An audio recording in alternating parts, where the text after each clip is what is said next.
భారీ వర్షాలతో తెలంగాణలో భారీ నష్టం వాటింది. వరదలతో పంటలు నేలపాలవడంతో రైతులు తీవ్రంగా నష్టపోయారు.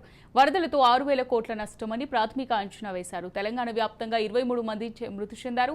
చనిపోయిన కుటుంబాలకు 5 లక్షల ఎక్స్‌గ్రేషియా, పంటలకు తక్షణ సాయం 10,000 రూపాయలు ఇవ్వాలని తెలంగాణ ప్రభుత్వం నిర్ణయించింది. వరద ప్రభావిత ప్రాంతాల్లో పర్యటించాలని ప్రధానికి సీఎం లేఖ రాశారు. ఖమ్మం జిల్లాలో శివరాజ్ చౌహాన్, బండి సంజయ్ పర్యటించారు. ఖమ్మం వరద బాధితులతో కేంద్ర మంత్రులు మాట్లాడారు.